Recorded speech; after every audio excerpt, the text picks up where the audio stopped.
So welcome, ladies and gentlemen. Welcome back to another eFootball 2022 video. As we are going to be talking about how's the game going, right? It's been out for a week, folks. It came out last Thursday, the update. How has it fared? Have I been enjoying it myself?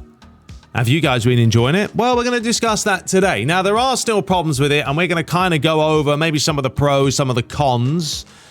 So yeah, that's primarily the purpose of this video.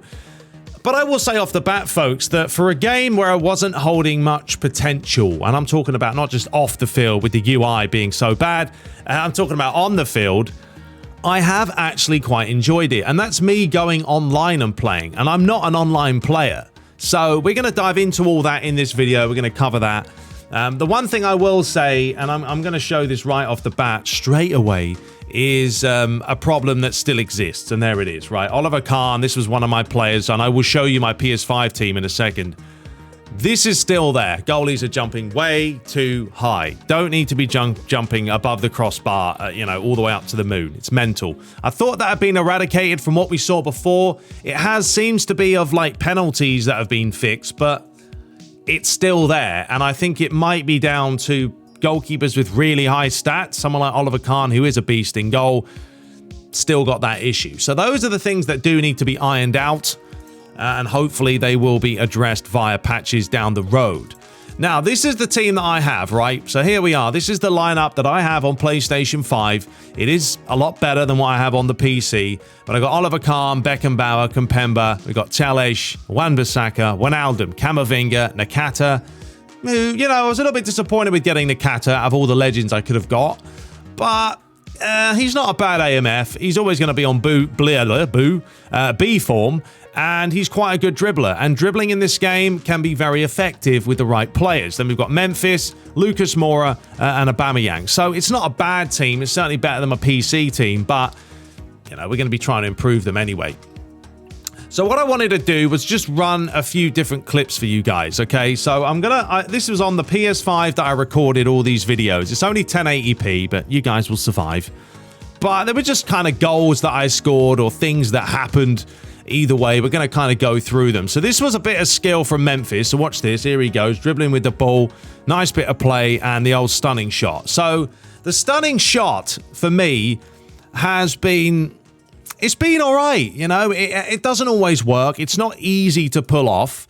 And I think for the most part, there is a lot of potential with it. This was a goal that the AI scored, I believe. So, a nice bit of play there from the AI, generally with the ball up the line. And the AI, I've seen snippets of positives, and then I've seen the same, negatives that we've seen in the past. But just the AI cutting inside, firing into the far corner, it's a fair enough goal. That's the one I just showed you guys. So now we're going to move forward here. A bit of rewind action. So this was... Yeah, this again was kind of... What I will say, the reason I'm showing you these is because the collisions in this game, okay? We've all played PES 21 and PES 20 and 19. They're all based off the Fox engine.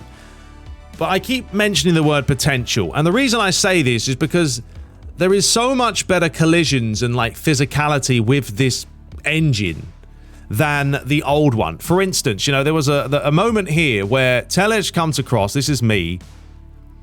And you can see the way that he just quickly gets on with it. There's no fanning about. If I was playing PES 21, Teles would have taken a fortnight to turn around and get right back. But he misses the challenge, and then bomb, he's straight back into it.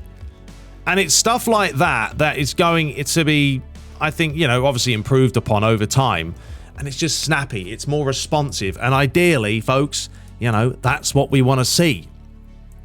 So, yeah, that's the video we just saw. This was another idea and another prime example of how it's just fluid, it's natural, and it works. Someone like Memphis, for instance. The ball goes around the player, he gives him a little shove, and he's off. Now, this was on Legend, okay? So if it's on Legend, you've got to remember that they're always going to have the extra oomph against you. But just the way he pushes the defender, tries to go around him, and the defender gets back quickly, and then he recovers. Once again, it's how fluid and how natural everything flows. This is exactly the same clip. For some reason, I have all the same clips twice. Moving forward here, this was the example again. Takes a touch. and then just naturally goes round the defender. But you can see, yes, the legend does kick in, and the player was able to get, you know, his foot there first. But just the way that he just pushes him out the way and tries to get there first. And that's why I took these clips, because I do like to show, you know, examples of things that I am talking about.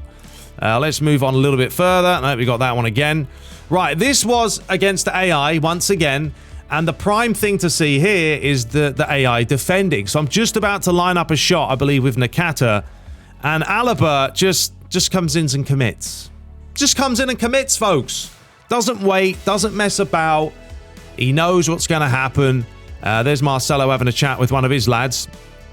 But yeah, I think I just want to rewind this and show it. So yeah, Alaba out of nowhere. I'm like, oh, this is going to be a goal, but no. Smart defending. So it shows you that the AI, I've got smarts about them. There's still problems, yes. We'll discuss those when we actually look at a match. But just having the AI using their brain, coming across, denying the goal-scoring chance, because I'm sure this would have gone in. Come on, Ricky, get a move on. There we go. Just about to score, and bosh. Great challenge. So there was another prime example. Yeah, for some reason, I show these about 1,000 times. There, could have just showed you that one. There you go. Lovely jubbly. Right, moving on. No, we're not moving on. We're showing the same clip. Right, so this was just another example of a stunning switch. I tried to play a very quick kind of counter, right? So watch this. Beckenbauer, stunning cross. Bang, lovely pass to Gay. Tries to play it inside. That was pathetic. It's fine. Let's move on from that. That was a prime example of the stunning cross. Right, watch this. Ready? Back to Tellez. There's the switch. Finds Pepe. Another cross, near post, and trying to loop it. So there's just an example of what you can do with the stunning cross, with stunning shots, stunning passes. You know, I do like the way the ball certainly is better physics-wise than it was, I think, in 0.9. I mean, it's a tough header. It was always looping over the bar. The goalkeeper is, you know, another prime example of him probably jumping a little bit too high. But, you know, these are things that we want to see rectified. So this was a finish, a very quick finish.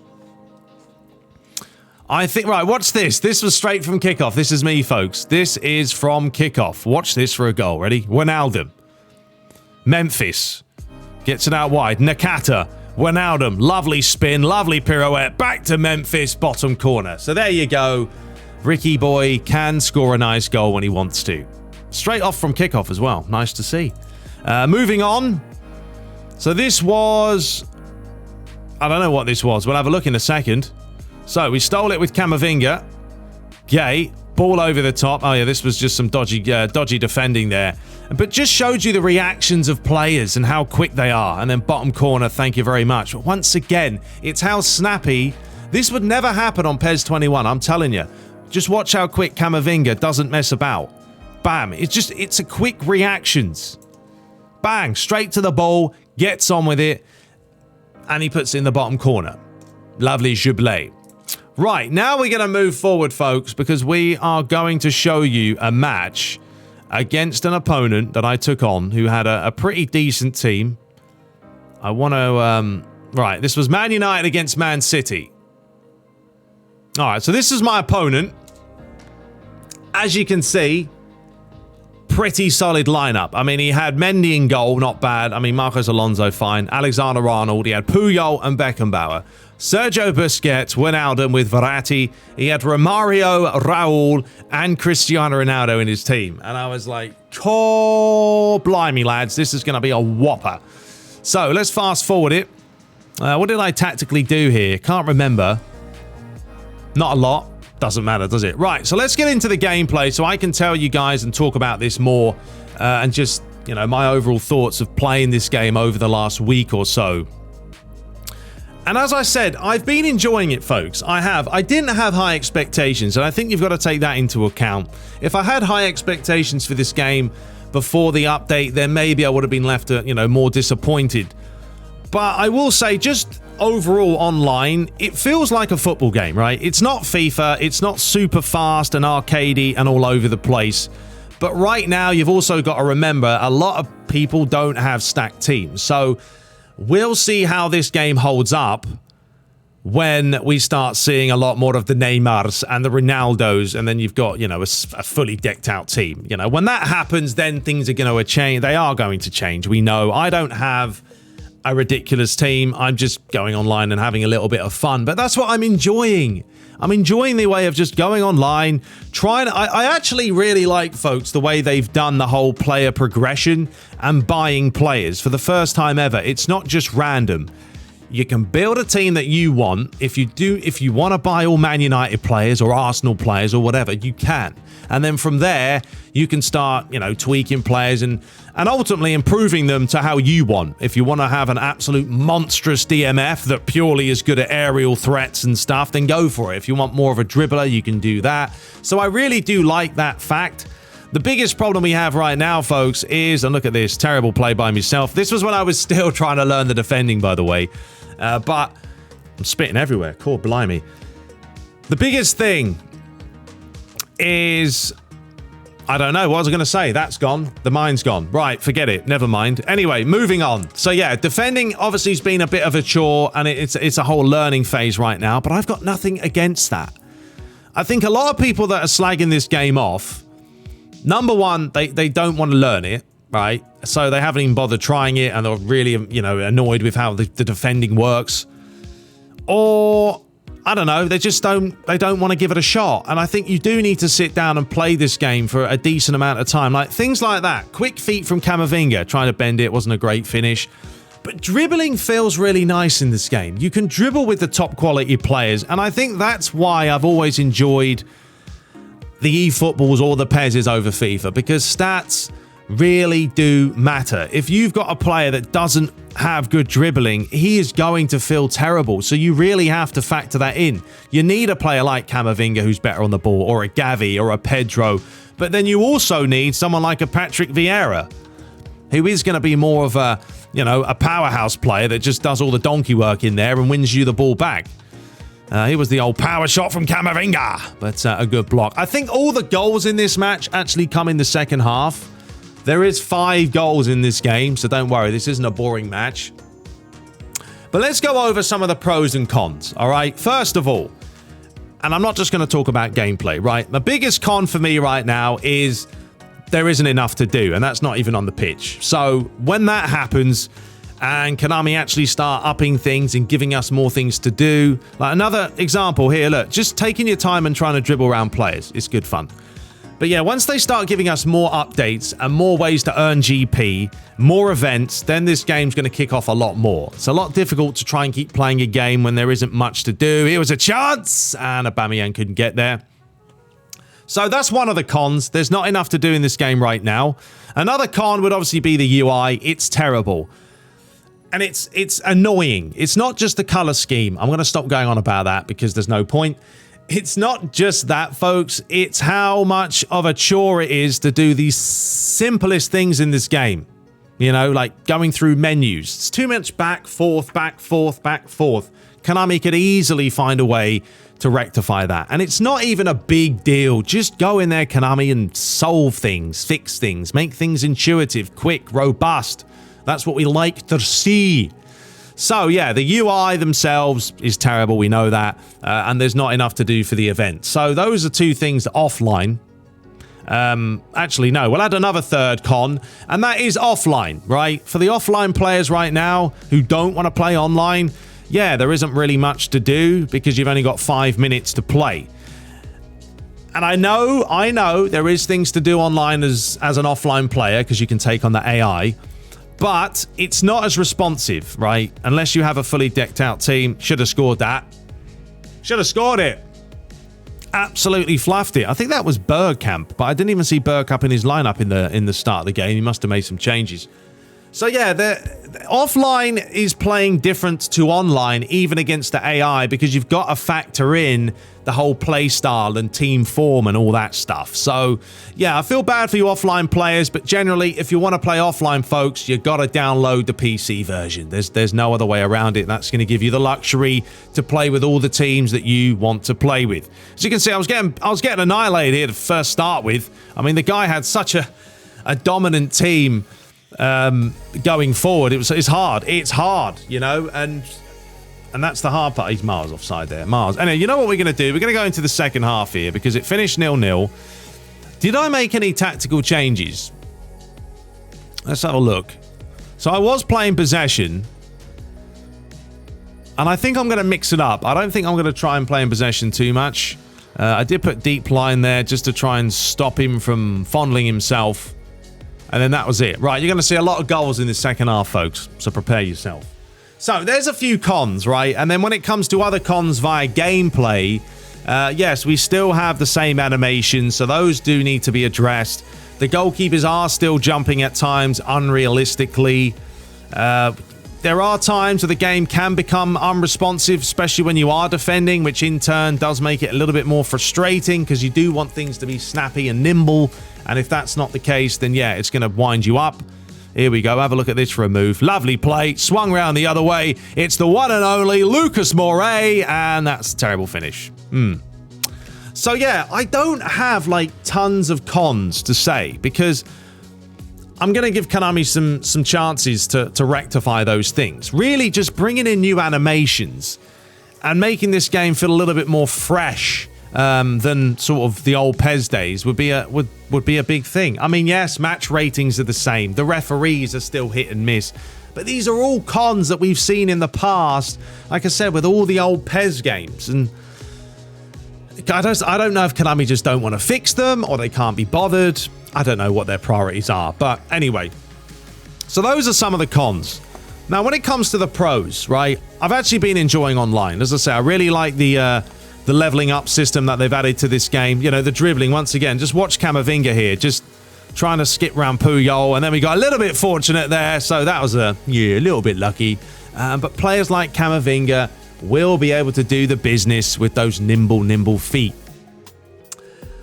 So, stunning shots, stunning crosses, stunning passes. I like them. I think it's a pro. I don't really see that as a con. Any added variety in that kind of thing is going to be a massive plus. Luckily, he was off balance there, so there was no way he was going to finish. And that's also what I like, is examples like that, where someone like Sergio Busquets, because he's being hounded here by Wijnaldum, you know, when he hits this shot, he is kind of reaching for it. Wijnaldum's up his backside. And for him to generate a little bit of power and definitely try and go far post, you can see he just completely overkicks it and he's off balance. So, you know, those things I have no problems with. I want to see a bit of variety from the shots and players missing chances. I have seen, though, too many chances where players have missed. You guys saw it on stream. Was it on stream? No. One of the matches against Legend where Elanga completely misses an open goal. So things like that do need to be fixed because it can get annoying, but here's a football. Here's Aubameyang. Is he going to do the business? Of course he is, because we laid it square. Beautiful. So we started playing some nice football. So yeah, do like the variety of shots, the stunning crosses, and the stunning passes. They're not too OP right now, but I'm saying right now because we're not playing against the top players. But in the future, you know, that could all change. So you've got to keep an eye on that. Right, we're going to fast forward here a little bit. Well, what happened there? Oh, yeah, watch this. So here's a prime example. Watch me defend here. This is terrible. Look at this. One ball through the middle. And then I got dinked. So that was embarrassing. That annoyed me. But, you know, are you going to fault the game? No, I'm going to fault myself. Because if you look at this goal... Let's go back a little bit. Come on, blimey, you're going to go back 10 seconds. Right. If you look at the goal, I shouldn't be pulling Beckenbauer out. I should have held a deeper line here, and then that way this wouldn't happen. But all that's happened is the two defenders are far too far away from each other. It's a split ball through the middle, and then he goes through and dinks it over the goalie. So, you know, those types of things, you can't even blame yourself. Well, you can't blame the game, but you can certainly blame yourself. So, yeah, not great news there. But we got right back into it. Here we go, Lucas Moura losing possession. Anyway, as I was saying, so yeah, I'm enjoying the variety of different shots and crosses and new things that are happening. I like the physicality of the game as well. I think it flows much better than the other PES games online. You know, like players are just, they're reacting the way they should. We've always wanted this in PES and we've never really had it. Yes, it can depend on the connection and the team spirit or the team play style, but at the end of the day, folks, there's not a ton to say that the gameplay on this game is pants. It's not. There's a lot of potential here. And I think those that have enjoyed PES in the old days will start to enjoy the little things this game has to offer. Yeah, sure. Yes, keep mentioning there are problems. I'm not going to say there isn't. But I will hand my hold up. No, that's not going to work. I will hold my hand up, and say, Konami, fair enough. You've produced something that I certainly wasn't expecting. You've produced a pretty good defensive system where it's not too, it's not too, what's the word, automatic. It's got a bit of manual in it. But when you start learning the joys of the likes of L2, here we go, watch that. Terrible finish. Another tap-in, though. Tap-in merchant. Goalie should have done better. All my goals were sort of rebounds and ricochets, but he wasn't defending, so it's his own fault. But yeah, I really like the manual defending. It's a lot more manual, and there is a sense of sort of risk and reward in it. So yeah, folks, I'm favouring this game as a positive way of life, should I say. I'm just being able to get the ball like this and swing it all the way around. Look at that for a pass. Defender got it all wrong. Should have super cancelled that. Watch this. I tried something different here. Yeah, I got a little bit carried away. I tried doing a switch, a flick on, and a volley. But those are the things you can do now that you probably couldn't have done before with the likes of PES 21. So yeah, I will say I've enjoyed it over the last week. I really have. More than I probably should have, to be honest. And I'll probably stream again maybe Friday for you guys to be able to watch a little bit of that. But once the events start happening and there's more to do, here was a chance. Look at that. Pathetic defending again. If you can't defend, you're going to concede. That's the consensus of all defending mechanics, but that's the way it should be. As I say, you don't want it to be too challenging where you're getting annoyed like the old version was a nightmare. It was crap. The old version was horrendous. What they did with version 1.0, such a better upgrade for me personally. So yeah, you let me know if you guys have enjoyed it. If you had to rate this, honestly, if I was going to rate this out of 10, if we'll go from there, right now, well, I'd probably say offline with events, you're looking at a 5 because there's not enough to do. But on the field, I'd still give it a good 7 right now. I would, because as I say, when I played the matches against the AI offline, when everything was snappy and responsive, I had some really good matches. The AI still does silly things and they should close you down at certain times. But overall, yeah, I'm looking forward to seeing what this game has to offer. The potential's there, folks. That's the word of the year. The potential for eFootball. But there was another chance. Another chance. This was ridiculous. Have a look at that. 1, 2, 3. Unbelievable stuff here. First of all, the centre, this person, he should have switched to that player. Decent save. That's a ridiculous save. And then the follow-up, yeah, I got carried away and I powered it down way too much. So, but it shows you the goalies can make top quality saves if needed, but they're still beatable, So, anyway, we just hope that Konami keep fine-tuning this game and they take the positives and they take the negatives and they start tweaking the game even more. That's all we can ask for. So yeah, it's been a good positive week, folks, and we'll see what happens as this game evolves more and more. You can see the second half, I started dominating a lot more in this game now, and ultimately just taking my time. Here I tried walking this in. I don't know why. I got carried away. You do it sometimes. But this was before I actually watched Spoonie's tutorial video, by the way, with using L2 a lot more, which I've started to use. And I also changed my controls to now use R1. There was another chance, but a good block. I've started using R1 as the player press because it messes with super cancel. And then I use square now as the player press. It works for me better because the old muscle memory from PES 21 is still there. So anyway, folks, that's all for today. As you can see, this match is about to finish. We're into the 90th minute, and at this point I was like, no, please don't concede a goal. Get this out, lads. We're trying to hold on. Neymar delivered it in, cleared away, luckily. Comes back to Alexander-Arnold. Beckenbauer's just a legend, isn't he? Always in the way. And at this point, you can see how many players. He's got no one in defense. Absolutely no one. The guy went full red. If I could steal it there, we would have been in. He's got one final chance. Can he do the business? Ronaldo fires it in, and Romario's header, fortunately, was wide. So there we go. A very entertaining second half, not so much in the first, but there we have it. So we'll be back shortly, folks. I know I need to get back to Master League, but I just keep playing eFootball, and the sense of progression online is what I'm enjoying, like evolving the players and then trying the different play styles. Big potential. Anyway, you let me know your thoughts. We'll be back shortly. Till next time, subscribe for more. Take care.